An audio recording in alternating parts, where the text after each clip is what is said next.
ഗാന്ധി ഇവിടെ വന്നിരുന്നു എന്നത് ഓർമ്മ. ഗാന്ധിയുടെ പേരുള്ള ഒരു പാർക്കിലാണ് നമ്മൾ ഇരിക്കുന്നത്. ജനാധിപത്യ സംരക്ഷണത്തിന് വേണ്ടിയുള്ള ഒരു പ്രദേശത്തിന്റെ ചെറുത്തുനിൽപ്പ് തീർച്ചയായിട്ടും ഗാന്ധിയുടെ പശ്ചാത്തലത്തിലാവുന്നൊരു പ്രത്യേക ഭംഗി. കാരണം ജനാധിപത്യം നിലനിർത്തണമെങ്കിൽ അഹിംസ പരമപ്രധാനമാണ് എന്ന് 20ാം നൂറ്റാണ്ടിൽ പഠിപ്പിച്ച നേതാവിന്റെ പേരാണ് ഗാന്ധി. അത് വളരെ പഴയ ഒരു ആശയമാണ്. തെരഞ്ഞെടുപ്പിൽ മത്സരിക്കുക, എതിരഭിപ്രായം പറയാം, ഒരു പാർട്ടിയിൽ നിന്ന് വിട്ടുപോവുക, ഒരു മുന്നണിയിൽ നിന്ന് വിട്ടുപോവുക, ഇതൊക്കെ തന്നോ കൊലയോ ഏറ്റുവാങ്ങാനുള്ള ഒരു ക്രിമിനൽ കുറ്റമാണ് എന്ന് വന്നാൽ പറ്റില്ല. എന്ന് പറഞ്ഞാൽ കൊലപാതകം ഒരു രാഷ്ട്രീയ പ്രവർത്തനമാണ് അല്ലേ? അത് ഞാനും നിന്നും അംഗീകരിച്ചു വന്നതിന്റെ തെളിവാണെന്ന് ഈ വാക്കിന്റെ അർത്ഥം നമുക്ക് മനസ്സിലാവുന്നത്.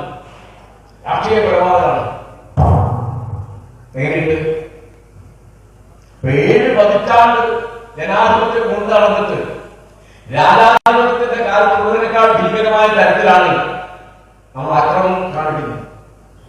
ഒരു ചെറിയ ഉദ്ദേശം എന്താണ്?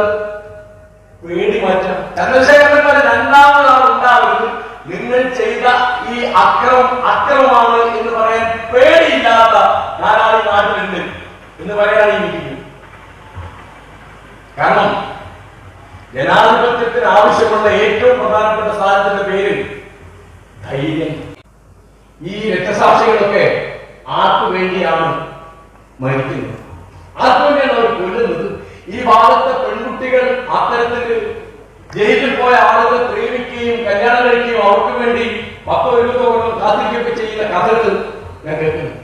കേരളത്തിൽ എപ്പോഴും പാർട്ടിക്ക് ആവശ്യം രക്തസാക്ഷിയാണെങ്കിൽ രക്തസാക്ഷിയുടെ കൂടെ അല്ല, ഇനി ആ ഫണ്ട് വെട്ടിക്കുന്നവരുടെ കൂടെ വെട്ടിക്കുന്നവരുടെ കൂടെ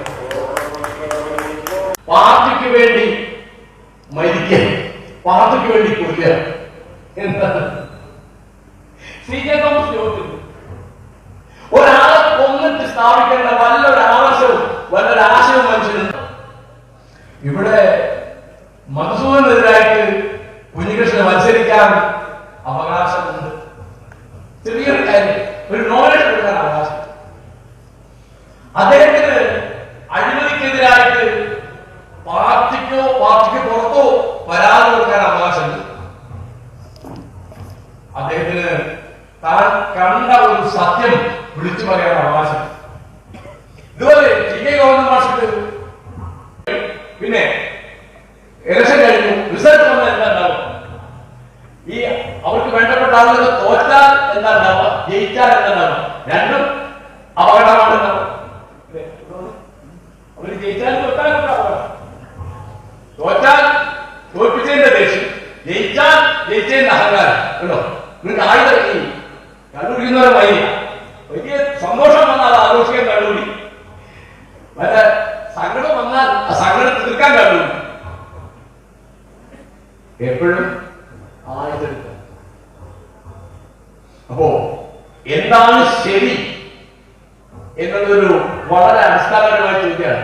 ശക്തിയാണ് ശരി, മൈറ്റ് ഈസ് റൈറ്റ്. ഇതാണ് ഗാന്ധി തിരുത്തി കുറിക്കുന്നത്.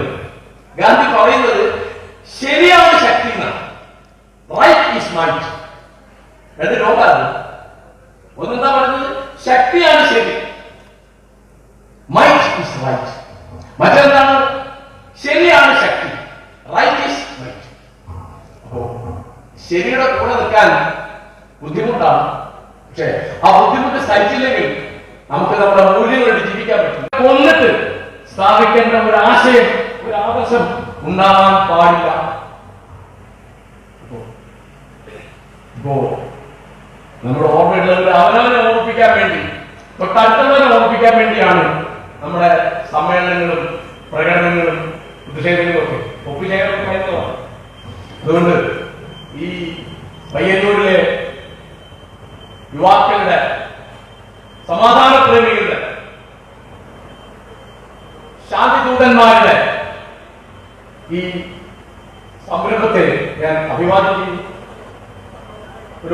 ഞങ്ങൾ വരുന്ന വഴിക്ക് അബുകുട്ടി ബുധവാർ പോയി കണ്ടിരുന്നു. എനിക്ക് വലിയൊരു സന്തോഷം. ഞാൻ അതിനെപ്പറ്റി കേട്ടിട്ടുണ്ട്. ഇതൊക്കെ കാണാനുള്ള സന്തോഷം എടുത്തു.